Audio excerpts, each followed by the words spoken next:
नमस्कार, शुभ सकाळ तुम्हा सर्वांना. बघा, आज मी कॉर्न टिक्की बनवते. कॉर्नची भजी. हे बघा, असा मी कॉर्न घेतला होता. हे असे स्वीट कॉर्न आहे. तो घेतला आहे मी. थोडी कोथिंबीर घेतली, थोडेसे कांदे घेतले, एक शिमला मिरची बारीक कापून घेतली. तिला अशी शिमला मिरची टाका, शिमला मिरचीने स्वाद येतो. आणि तांदळाचं पीठ घेतलं. हिरवी मिरची लसूणचा थोडा ठेचा टाकणार आहे, मीठ टाकणार आहे, बस एवढ्याच वस्तू लागतात. मी यांना थोडंसं दरदरीत दळून घेते. हे बघा, मी हिरवी मिरची लसूण दळला ना, बस एवढाच ठेचा टाकणार आहे, याच्यातच दळून घेणार आहे. चला बघा, हे आपण असं दरदरीत दळून घेतलं. हे बघा, असं जाड मोठं, कारण ते फ्राय झालं का मग खाल्ल्यानंतर दाताखाली असं थोडा क्रंच यायला पाहिजे म्हणून थोडं जाड मोठं दळून घेतलं. फक्त थोडंसं बंद चालू करून फिरून घ्यायचं मिक्सरचं भांडं. आता त्यात पाणी असतं, पाणी टाकायची काही गरज नसते, म्हणून जेवढं पीठ बसेल तेवढंच टाकायचं. पिठाची क्वांटिटी कमी ठेवायची, असं नाही टाकायचं. आता मी हिरव्या मिरचीचा ठेचा का थोडाच टाकला आहे, माझ्या नातूसाठी पाहिजे, छोटा आहे का, जास्त तिखट नाही का. तुम्हाला वाटलं तर अजून थोडं टाका. आता कोथिंबीर टाकते, कांदा टाकते. कांदा एकदम छोटासा घेतला आहे मी. आणि एक शिमला घेतली होती, ती टाकते. शिमला टाका, शिमलाने छान स्वाद येतो त्याच्यात. हे बघा असं. आणि आता मीठ टाकून घेते माझ्या स्वादप्रमाणे, तुम्ही तुमच्या पद्धतीने टाका. हे बघा, थोडंसं मीठ टाकते, अर्धा चम्मचला कमी आहे. आणि आता जेवढं बसेल तेवढं पीठ मी अर्धी वाटी घेतलेलं आहे तांदळाचं पीठ, हे थोडं थोडं टाकून मिक्स करणार आहे. हे बघा, अर्धीला थोडंसं उचलून ठेवलं. आता बघू आपण मिक्स करू किती बसतं त्याच्यात. कॉर्नमध्ये पाणी असतं ना, मग तेवढंच टाकायचं, जेवढं पाणी घेईल तेवढं. त्यात जास्त वस्तू नाही जात, एकदम इझी आहे. ज्यांना येत नाही ना असं काही स्वयंपाक वगैरे करतात, ते फटकन बनवू शकतात. त्याच्यात जास्त काही हे नसतं, वस्तू जात नाही, एकदम सोपं आणि सरळ. बघा, थोडंसंच पीठ बसलं, अर्धीला पण कमी वाटते. बघा असं. जास्त पीठ टाकलं ना मग सगळा तांदळाचा स्वाद येतं, कॉर्नचा स्वाद नाही राहत, म्हणून मग असंच करा. थोडंसं पीठ टाका. हे बघा, आहे ना, छान पीठ हे झाले बघा, असा गोळा. हे बघा, मस्त गोळा होता आहे. चला, मी तेल कढई ठेवते. बघा, आपल्या अर्ध्या वाटीतून एवढे पीठ उरलं आहे.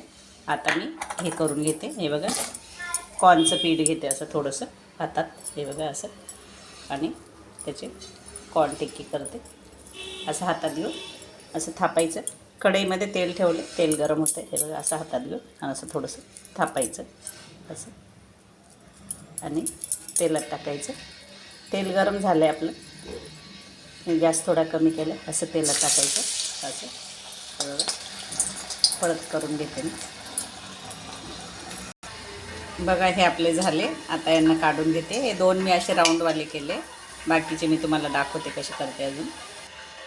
बघा, हे मी आता असे घेतलं, एवढा असा उंडा, आणि त्याला असं सिलेंडरचा आकार द्यायचा. लहान बाळं असतील ना तुमच्याकडे तर त्याला हातात द्यायला, तर हातात पकडून खाऊ शकतो. माझा छोटा नातू आहे. हे बघा, त्याच्यासाठी मी त्या राऊंडवाल्या फक्त तेच केलं. याला कबाब पण म्हणते, कबाबसारखं. हे बघा असं.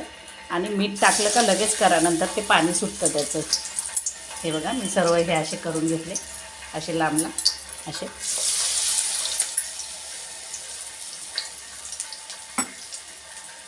हे बघा, असे असे करून सोडून द्यायचे. हे बघा, आता त्यांना फ्राय होऊ देते कमी गॅसवर. बघा, एक बाजू फ्राय झाली. आता मी त्यांना पलटी करून देते. हे बघा, असं मंद आचेवर तळायचं, छान होतं. आधी थोडं फुल गॅस करायचा, कारण मग ते जास्त तेल पिताना, नंतर मग कमी गॅस करायचा. असे मी थोडेच केले माझ्या नातूसाठी. सकाळी नाश्त्याला एकदम मस्त. लहान लेकरं असले ना, आवडीने खातात, त्यांना चव आवडते, म्हणजे एकदम झटकेपट होणार आहे. तुम्ही बाकी टिक्की बनवता ना, त्याच्यापेक्षा सगळ्यात इझी हे म्हणतो ना 2 मिनिट में मॅगी, तसं हे पण करू शकता तुम्ही. फक्त ते कॉर्न सोलायला आणि दळायला थोडंसं वेळ लागतो, नंतर करायला काही वेळ नाही लागत. चला, मी पूर्ण तळून घेते त्यांना. बघा, झाले आपले. हे बघा, फ्राय करून झाले. किती छान कलर आला, एकसारखा कलर आला. बघा, कमी गॅसवर थोडं आलटी पलटी करून केलं ना ते छान तळल्या जातं. फुल गॅसवर मग जास्त गोल्डन कलर होऊन जातो त्याचा. चला मी तुम्हाला बघा, आपण हे करून घेतलं, काढून घेतले, डिश तयार केली. हे बघा किती क्रिस्पी झाले बघा. हे बघा छान एकदम कुरकुरीत आवाज येतो त्यांचा. मी हे आधीवाले गोल केले होते, आता मी हे सिलेंडरमध्ये केले, म्हणजे कबाबसारखे.